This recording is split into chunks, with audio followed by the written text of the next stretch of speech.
سلام عليكم. يومكم مزقطط. المكان قبل المكان والزمان قبل الزمان. كان في ربنا. تخيل معايا قبل الكون ما ينفجر وقبل النجوم ما تولع وقبل الزمن ما يزق اول ثانيه لقدام، كان في سؤال بيهمس في الفراغ: هو ليه في حاجه اصلا؟ وليه مش مفيش؟ ومن هنا بدات الحكايه، حكايه عقول حاولت تفهم من اللحظه الاولى. المتكلمين اللي قالوا كل حاجه ليها بدايه، والفلاسفه اللي قالوا لا، في حاجه وجودها ضروري، والعلم اللي جه يزود اللغز بدل ما يحله. يا ترى الكون بدا ازاي؟ ومين اللي داس زرار البدايه؟ ولو كل ده ليه سبب، يبقى السبب ده عامل ايه دلوقتي؟ صلوا بينا على النبي وتعالوا احكي لكم.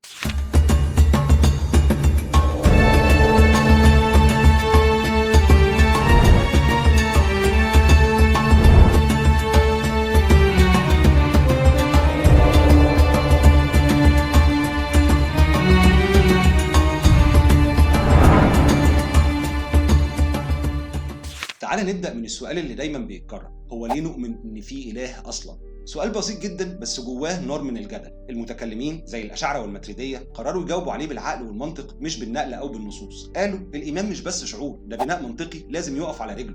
اولا خلينا نعرف يعني ايه الحدوث والامكان. احنا كنا اتكلمنا بسرعه في اول حلقه عن الحدوث، دلوقتي خلينا نفصصه. الحدوث الايفنت يعني ان الشيء بدا في وقت ما، يعني ما كانش موجود وبعدين وجد. الامكان البوسيبيليتي يعني ان الشيء ممكن يوجد وممكن ما يوجدش، يعني مش ضروري بذاته.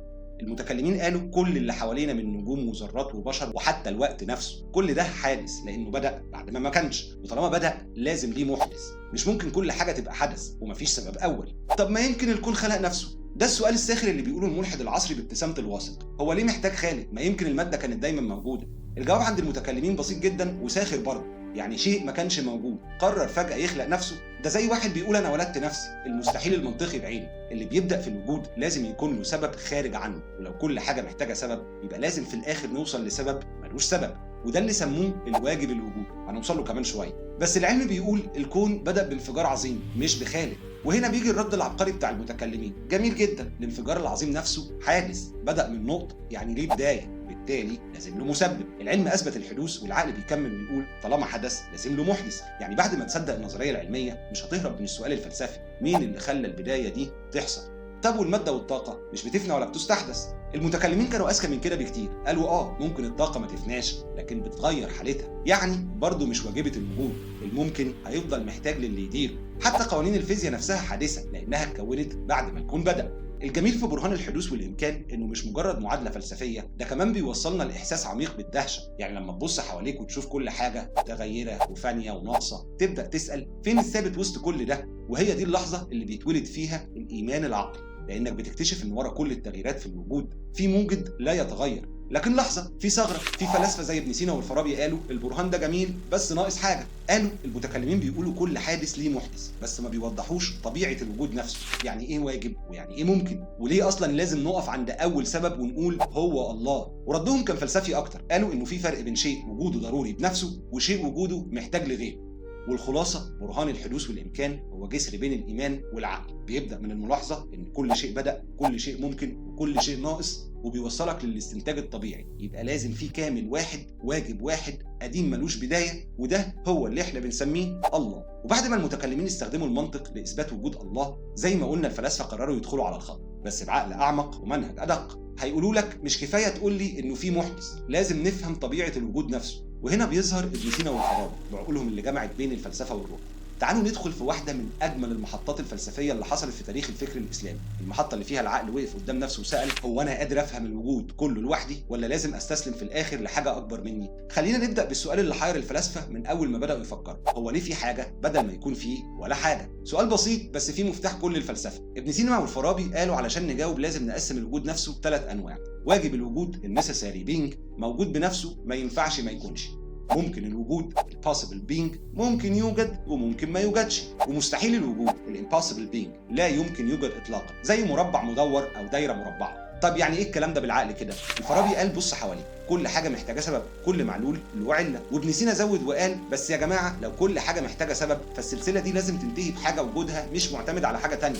وهنا اتولد مفهوم الواجب الوجود، اللي وجوده ضروري وما ينفعش عدم، اللي هو الله سبحانه وتعالى. وهنا بقى يجي السؤال الجدلي الشهير: هو مش ده نفس كلام المتكلمين؟ لا، الفلاسفه هنا راحوا اعمق. المتكلمين اللي قبل كده قالوا كل حادث ليه محدث، انما ابن سينا قال كل ممكن محتاج لواجب. بمعنى تاني، حتى لو افترضت ان الكون ازلي ملوش بدايه زمنيه، فهو لسه ممكن، يعني ممكن يكون وممكن ما يكونش، وبالتالي محتاج لسبب يوجده في كل لحظه. يعني العلاقه بين الله والوجود مش لحظه بدايه، لكن استمرار دايم. ربنا مش بس اللي بدأ كل حاجه، هو اللي بيخليها تفضل موجوده. وحته زياده مني، ده المعنى الفلسفي للايه: ان الله يمسك السماوات والارض ان تزولا ولئن زالتا ان امسكهما من احد من بعده انه كان حليما غفورا. طيب هو ده اله الدين ولا اله الفلاسفه البارد؟ هنا تبدا المشكله. الفلاسفه وصفوا الله انه واجب الوجود، لكن لما تكمل معاهم في التحليل تكتشف ان هم بيتكلموا عن اله عقلي تماما، اله ما بيغضبش، ما بيرضاش، ما بيتكلمش، اله عله اولى، زي ما الشراره بتولع النار من غير وعي او اراده. وده اللي خلى الغزالي بعد كده يقول ده مش الاله اللي بنعبده، ده اله الفلاسفه. بس استنى، الغزالي جاي كمان شويه هنسمعه بنفسه وهو بيهاجمه. بس خلينا منصفين، ابن سينا ما كانش ضد الدين ولا ضد الوحي، هو كان بيحاول يقول العقل ممكن يوصلنا للايمان من غير ما نعتمد على النصوص. يعني مش بينكر الوحي، بس بيقول ان المنطق كفايه لاثبات الاصل. وده بصراحه كان خطوه جباره في زمان، هو اللي نقل الفلسفه الاسلاميه للعالم كله. ولحد النهارده في جامعات اوروبا بيدرسوا برهان الصديقين بتاعه، اللي بيقول ببساطه من فكره الوجود نفسها نقدر نعرف ان الله موجود. طب فين النقد بقى؟ النقد جه من جوه البيت نفسه. المتصوفه قالوا اللي بتتكلموا عنه ده اله في الكتب مش في القلوب، والمتكلمين قالوا الهكم ده مش بيسمع ولا بيتكلم، يبقى فين الرحمه والاراده؟ يعني حتى لو الفلاسفه بنوا برهان عقلاني رهيب، فضل سؤال بيطاردهم: هل الاله اللي ملوش اراده يستحق العباده؟ وهنا يظهر الغزالي الفقيه الصوفي الفيلسوف، ويقف قدامهم كلهم ويقول بكل بساطه: كل ده تهافت.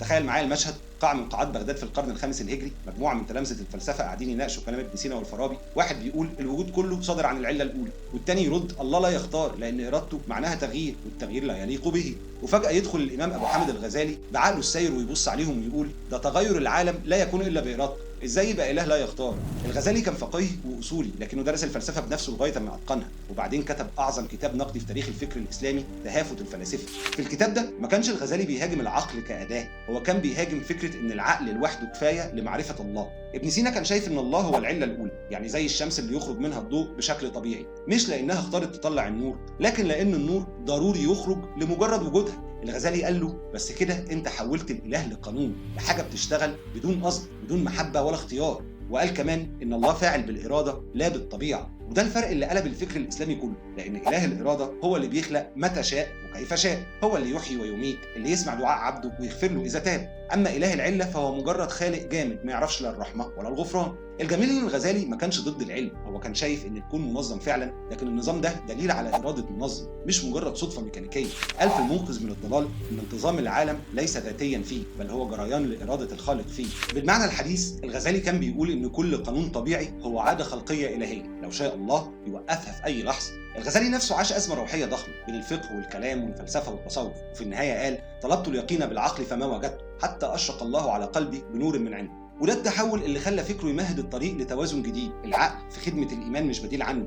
بس الغزالي ما حطش نقطه نهايه، هو فتح باب جديد تماما، باب الفكر الكوني الاجتماعي اللي هيدخل منه بعده بشويه قرون عبقري اسمه عبد الرحمن بن خلدون. ابن خلدون ما وقفش عند الفلسفه ولا عند التصوف، هو شايف الكون والمجتمع كنظام واحد متكامل، كل حركه فيه بتشير لحكمه خالق واحد منظم. وهنا تبدا فكره جديده تماما، مش العله الاولى ولا اله الاراده، لكن النظام الكوني اللي بيعكس عقل الخالق وقدرته في نفس الوقت. يلا نكمل الرحله ونقف عند واحد من اعظم العقول اللي طلعت في تاريخ البشريه، مش بس في الاسلام، لا في تاريخ الفكر الانساني كله.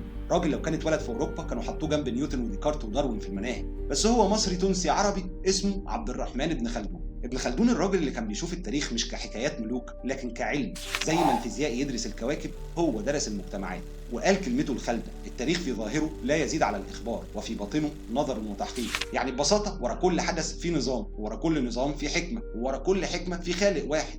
ابن خلدون اخترع علم سماه علم العمران البشري، اللي احنا بنسميه النهارده علم الاجتماع، لكنه ما كانش علم دنيوي بحت، هو كان شايف ان حركه المجتمعات نفسها آية من آيات الله. قال في المقدمه ان اختلاف احوال العالم لا يكون الا باراده مقدره ونظام محكم، فهو ما شافش التاريخ كفوضى بشريه لكن كخطه الهيه ماشيه بدقه لا متناهيه. كل حضاره ليها ميلاد، شباب، شيخوخه، وفاه، زي الكائن الحي بالظبط. بس السؤال اللي ابن خلدون سابه في الهوا هو: ليه النظام ده ثابت وليه بيتكرر؟ هل هي مجرد صدفه ولا دليل على ان في عقل كوني بيدير المسرحيه دي كلها من ورا الستاره؟ ابن خلدون ما دخلش جدال الفلاسفه عن هل الله موجود ولا لا، لانه شايف ان ده سؤال سخيف. قال لك ببساطه: وجود النظام الكوني اعظم برهان على وجود المنظم. هو ما كانش بيدور على الله في السماء، هو شافه في السببيه، في التكرار، في المعادلات اللي بتحكم الطبيعه والمجتمع. يعني لما الحضارات ينهضوا وبعدين ينهاروا بنفس النمط كل مره، ده مش عشوائي، ده قانون رباني بيكشف عن وحده الخالق. ابن خلدون كان عبقري لانه نقل النقاش من السماء للارض. قال لك شوف البشر لما يعيشوا في جماعه، كل واحد ليه دور وكل نظام قايم على توازن دقيق، ده في حد ذاته آية. هو ما كانش شايف المجتمع بس كظاهرة اقتصادية أو سياسية، لكن ككائن حي بيتنفس بإرادة الله. وطبعا في مفكرين بعد حاولوا يقولوا إن ابن خلدون كان عقلاني بحت وإنه فصل الدين عن العلم، لكن الحقيقة لا، هو استخدم العقل علشان يثبت الإيمان مش علشان ينقضه. لأنه لو كل شيء ماشي بنظام متقن يبقى في عقل ورا النظام، ولو في عقل يبقى في إرادة، ولو في إرادة يبقى في خالق. ابن خلدون كمان ربط بين نظام المجتمعات الحديثة ونظام الطبيعة. قال لك زي ما الإنسان محتاج عصبية علشان تقوم دولته، الكون كله قائم على قوانين تحفظ توازنه، فالقانون الكوني هو العصبية الكونية، نفس المبدأ بس على مستوى الخلق كله. الغزالي كان بيدور على الإرادة، وابن سينا على العلم، أما ابن خلدون فجمعهم في كلمة واحدة: النظام. ابن القيم قال: من رأى انتظام الوجود علم أن الخالق واحد لا شريك له. مش لازم تشوف المعجزة، كفاية تبص حواليك، النظام نفسه هو المعجزة. بس الغريب في اللي بعده إن اللي جاي ما اكتفاش بالعقل ولا بالنظام، هو راح أبعد، راح جوه، مش في قوانين الكون لكن في أعماق النفس البشرية. يعني بعد رحلة طويلة ما بين المتكلمين والفلاسفة وبرهان العقل وبرهان الوجود، قدرنا نفهم إن الله مش فكرة فلسفية ولا معادلة منطقية. الله هو الأصل اللي منه بدأ كل شيء، وهو النظام اللي بيخلي الكون قايم، وهو الإرادة اللي بتنفخ المعنى في كل لحظة. ابن سينا شافه بعين العقل، والغزالي شافه بعين القلب، وابن خلدون شاف أثره في نظام التاريخ والعمران. كل واحد فيهم كان بيدور على الحقيقة، لكن الحقيقة نفسها كانت بتقول لهم: أنا مش فكرة تفهم، أنا وجودي وعاش. وهنا بقى بيبدأ طريق جديد، الطريق اللي بيخرج من حدود الجدل العقلي ويدخل جوه الإنسان نفسه. مش إله الفلاسفة ولا إله المتكلمين، لكن إله العارفين، الإله اللي بيتجلى في السكون، في النور اللي بيملى القلب قبل ما يملى الكون. إزاي الإنسان يوصل لمعرفة ربنا مش بالعقل بس، لكن بالذوق والإحساس والصدق، وإزاي تبقى المعرفة مش فكرة في الدماغ لكن حالة في الروح. نتكلم في الموضوع ده الحلقة الجاية إن شاء الله. وبكده نكون وصلنا لنهاية حلقتنا النهاردة، يا رب تكونوا اتسليتوا واستفدتوا. لو عجبكم الفيديو انزلوا تحت الفيديو ودوسوا على كل الزراير اللي يقدركم عليها ربنا ما عدا الديسلايك، وكمان خدوا لفة في المصادر وقولوا لي لو من خلال قرايتكم وصلتم لمعلومة أو وجهة نظر مختلفة. اما بقى لو حابين تتعمقوا اكتر بس مش لدرجه المصادر يعني، ممكن تشتروا الكتاب اللي عملناه عن موضوع الحلقه دي والحلقات اللي فاتت. استنوني الحلقات اللي جايه اجيب لكم رابط الكتاب مليان تفاصيل ومعلومات اكتر حبتين من اللي في الفيديو. ده مش كلامي، واشوفكم في الحلقه الجايه ان شاء الله. سلام.